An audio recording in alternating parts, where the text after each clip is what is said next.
আসসালামু আলাইকুম এসএসসি 2025। তোমাদের একাদশ শ্রেণীতে ভর্তির আবেদনের তারিখ প্রকাশ হয়ে গেছে। তোমরা ইতিমধ্যে সকলেই জেনে গেছো যে 24 তারিখ থেকে তোমাদের ভর্তির আবেদন শুরু হচ্ছে। আজকের এই ভিডিওতে আমরা ভর্তির আবেদনের বিস্তারিত সকল কিছু জানবো। তোমাদের প্রয়োজনীয় যত গাইডলাইন লাগবে সবকিছু এই ভিডিওতে দেবো। আজকের ভিডিওতে কি থাকছে দেখো। কলেজ নির্বাচনের সময় তোমাদের যা যা লক্ষ্য রাখতে হবে, কোথায় ভর্তি হতে কত টাকা লাগবে, সরকারি কলেজ হলে কত টাকা লাগবে এবং যদি বেসরকারি কলেজ হয় তাহলে কত টাকা লাগবে এবং কলেজ ভর্তির যাবতীয় আপডেট। দেখো, কলেজ নির্বাচনের সময় যা যা লক্ষ্য রাখা লাগবে, বিগত সালের রেজাল্ট কেমন।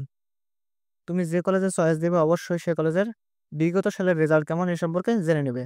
বিগত সালের রেজাল্ট যদি খারাপ হয় তাহলে ভর্তি হওয়ার দরকার নেই এবং যদি রেজাল্ট ভালো হয় তাহলে ভর্তি হবে। দেখো, পড়ালেখার খরচ কেমন। দেখো, বাংলাদেশের অধিকাংশ লোকই দরিদ্র সীমার নিচে বসবাস করে, তো অবশ্যই পড়ালেখার খরচ কেমন এটা তোমার জানা লাগবে। যে কলেজে পড়ালেখার খরচ কম সে কলেজে ভর্তি হবে। সরকারি কলেজ নাকি বেসরকারি কলেজ, অবশ্যই তোমরা চেষ্টা করবে একটা সরকারি কলেজে ভর্তি হওয়ার জন্য। দেখো, বেসরকারি কলেজে সর্বনিম্ন বেতন আছে 400 টাকা। বেসরকারি কলেজে সর্বনিম্ন বেতন 400 টাকা এবং সরকারি কলেজে ম্যাক্সিমাম 20 টাকা 22 টাকা, 20 বা 22 টাকা বা 22 টাকা, এটা তোমার দিতে বাধবে না। কিন্তু বেসরকারি কলেজে সর্বনিম্ন 400 টাকা, সর্বোচ্চ সর্বোচ্চ 5,000 বা 6,000 এরকমও আছে। তাহলে দেখছো বেসরকারি কলেজে খরচটা কেমন। এছাড়া পরীক্ষা ফিস সব ক্ষেত্রেই বেসরকারি কলেজে খরচ বেশি, তাই সরকারি কলেজে ভর্তি হওয়ার চেষ্টা করবে। দেখো, বিভাগীয় পর্যায়ের কলেজ নাকি জেলা পর্যায়ের কলেজ নাকি উপজেলা পর্যায়ের কলেজ, দেখো এটা নির্ধারণ করে সম্পূর্ণ তোমার জিপিএর উপরে। দেখো, ধরো ঢাকা বিভাগের বিভাগীয় পর্যায়ের কলেজ কি ঢাকা কলেজ। এখানে চান্স পেতে হলে তোমাকে মিনিমাম মিনিমাম 5.00 থাকা লাগবে। তোমাদের যাদের রেজাল্ট 5 পয়েন্ট আছে তারা ঢাকা কলেজে অর্থাৎ বিভাগীয় পর্যায়ের কলেজে আবেদন করতে পারবে এবং যাদের রেজাল্ট মোটামুটি 4 পয়েন্টের উপরে আছে তারা জেলা পর্যায়ের দামি কলেজে আবেদন করবে এবং যাদের রেজাল্ট একটু খারাপ অর্থাৎ 3 পয়েন্ট আছে তারা উপজেলা পর্যায়ে কলেজে আবেদন করবে। কোনো মতেই তোমরা জেলা পর্যায়ের কলেজে আবেদন করবে না। দেখো, তোমাদের রেজাল্ট অর্থাৎ জিপিএ কেমন এ বিষয়টা মাত্রই বললাম। তোমাদের রেজাল্ট যদি 3 পয়েন্ট হয়, 3 পয়েন্ট বা তার উপরে, তাহলে তোমরা অবশ্যই উপজেলা পর্যায়ে চয়েস দিবে, জেলা পর্যায়ে দিবে না। এবং দেখো, যদি তোমাদের 4 পয়েন্ট হয় তাহলে তোমরা জেলা পর্যায়ে চয়েস দিবে এবং জিপিএ যদি 5 পয়েন্ট হয় তাহলে একমাত্র তোমরা বিভাগীয় পর্যায়ে কলেজ চয়েস দিবে।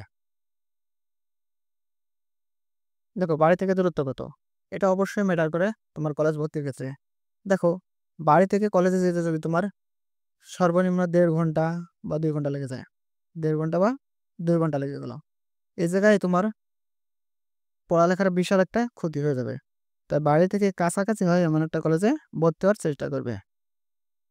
দেখো, কলেজ ক্যাম্পাস কত বড় বা এটা কেমন দেখার দরকার নেই, অবশ্যই এটা দেখার দরকার নেই। তোমরা অনেকেই কলেজ ক্যাম্পাস দেখো কিন্তু কলেজের পড়ালেখা দেখো না। অবশ্যই কলেজের বিগত সালের রেজাল্ট দেখে ভর্তি হবে, ক্যাম্পাস দেখবে না। যারা বোর্ড চ্যালেঞ্জ করছে তারা কি করবো, হয় তোমরা অবশ্যই যারা বোর্ড চ্যালেঞ্জ করেছো তারাও এখন আবেদন করবে, তোমরা কলেজ চয়েস দিবে। তোমরা যদি সায়েন্স পাও অবশ্যই নিশ্চয়ন করে ফেলবে, নিশ্চয়ন করে মাইগ্রেশনটা অবশ্যই অন রাখবে। মাইগ্রেশন যদি অন না থাকে তাহলে তোমরা পরে যদি ভালো রেজাল্ট করো তোমাদের পছন্দের কলেজ অনুযায়ী ভর্তি হতে পারবে না। অবশ্যই মাইগ্রেশন অন রাখবে। তোমাদের মাইগ্রেশন যদি অন না থাকে তাহলে তোমরা বোর্ড চ্যালেঞ্জে ভালো রেজাল্ট করলেও তোমরা উপরের দিকে যে কলেজগুলো চয়েস দিয়েছিলে সেগুলোই চান্স নাও পেতে পারো। তোমরা যদি মাইগ্রেশন অন রাখো, তোমাদের রেজাল্ট যদি ভালো আসে বোর্ড চ্যালেঞ্জের পরে, তাহলে তোমাদের উপরের যে চয়েসগুলো দিয়েছো উপরের কলেজে সিট ফাঁকা থাকলে সেই কলেজে তোমাদের দিয়ে দেবে। এখন দেখো, কোথায় ভর্তি হতে কত টাকা দিতে হবে।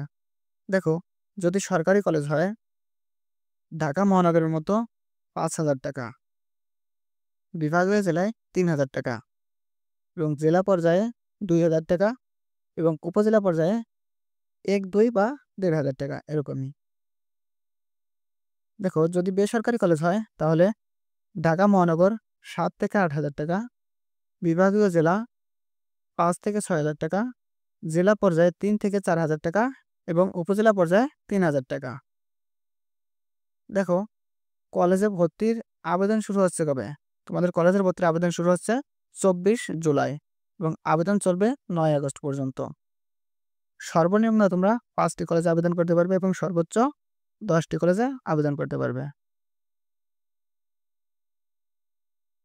এবারের আবেদন ফি ধরা হয়েছে 220 টাকা। প্রথম পর্যায়ের ফলাফল প্রকাশ হবে 21 আগস্ট রাত 8টায় এবং প্রথম পর্যায়ের নিশ্চয়ন করতে হবে 25 আগস্ট রাত 8টা পর্যন্ত। দেখো দ্বিতীয় পর্যায়ের আবেদন গ্রহণ শুরু হবে 26 থেকে 27 আগস্ট পর্যন্ত। তোমরা দ্বিতীয় পর্যায়ের আবেদন করতে পারবে 26 থেকে 28 আগস্ট পর্যন্ত। দ্বিতীয় পর্যায়ের ফল প্রকাশ হবে 31 আগস্ট রাত 8টায়। তৃতীয় পর্যায়ের আবেদন শুরু হবে 5 তারিখে অর্থাৎ 5 সেপ্টেম্বর এবং আবেদন শেষ হবে 8 সেপ্টেম্বর। তৃতীয় পর্যায়ের ফলাফল প্রকাশ হবে 10 সেপ্টেম্বর রাত 8টায়। সর্বশেষ মাইগ্রেশন ফল প্রকাশ হবে 14 সেপ্টেম্বর। ভর্তি শুরু হবে 15 থেকে 28 সেপ্টেম্বর। 15 সেপ্টেম্বর থেকে ভর্তি শুরু হবে, শেষ হবে 28 সেপ্টেম্বরে গিয়ে। তোমাদের ক্লাস শুরু হবে 30 সেপ্টেম্বর। প্রিয় শিক্ষার্থীবৃন্দ, শিক্ষা সম্পর্কিত যে কোনো সঠিক নিউজ সবার আগে পেতে চ্যানেলটা সাবস্ক্রাইব করে সাথে থাকো। আর যদি ফেসবুক থেকে দেখে থাকো তাহলে পেজটা ফলো দিয়ে সাথেই থাকো। আর ভিডিওটা শেয়ার করে তোমার বন্ধুদের দেখার সুযোগ করে দাও।